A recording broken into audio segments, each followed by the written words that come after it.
L'intérêt, c'est d'avoir des paramètres d'exercice fixes permettant de vérifier que la progression ne soit pas trichée et donc ne pas tromper les signaux de progression. Exemple, une répétition est validée au preacher curl à partir du moment où son point de départ est tout en bas. J'en ai un exemple pour moi, hein. C'est pas le preacher curl doit être comme ça, c'est un exemple de comment est-ce qu'on pourrait définir une standardisation. Donc une répétition est valide au preacher curl à partir du moment où son point de départ est tout en bas, par exemple. Son point d'arrivée est avec le poignet à côté de mon épaule. Mon siège est réglé en position 7. L'aisselle en unilatéral est bloquée de manière à ne laisser aucun espace. C'est un exemple de standardisation. C'est pas la standardisation, mais ça veut dire que si j'augmente en répétition ou en charge au fur et à mesure du temps, et que l'un de ces paramètres-là n'est plus respecté, c'est-à-dire qu'on n'est plus en position 7, mais en position 6, 5, 4 ou 10, j'en sais rien, au niveau du siège. On parle du siège là, mais en soi, sur des machines ou alors sur des réglages, même sur des bancs, ce que vous voulez, il n'y a pas que le siège, il y a d'autres choses, la poignée, là où vous placez le disque, etc., etc.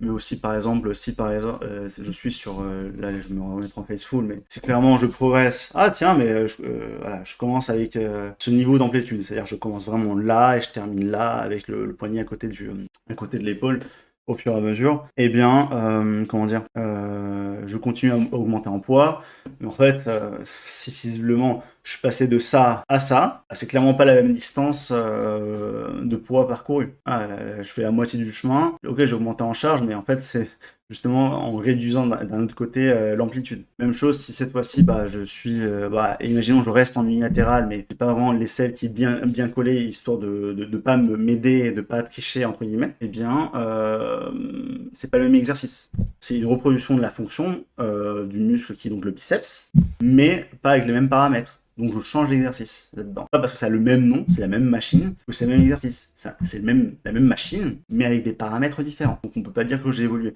C'est important vraiment de définir une standardisation claire, parce que certains, par une question d'ego lifting, ils cherchent forcément à aller de plus en plus loin, et ils se mentent à eux-mêmes en réduisant leur amplitude, en trichant dans tous les sens, et ils disent « Ah bah oui, j'ai augmenté en poids, etc. C'est sûr que je progresse. » À un moment, ils disent « Mais tiens, je suis passé de 10 à 20 kg, mais le muscle, il est pas plus gros. C'est bizarre. » Bah oui, normal. C'est plus le même exercice que quand tu as commencé à 10 kg. Donc, à quoi tu t'attends? Très important, et sûrement un des points les plus importants de la vidéo. Le type d'amplitude.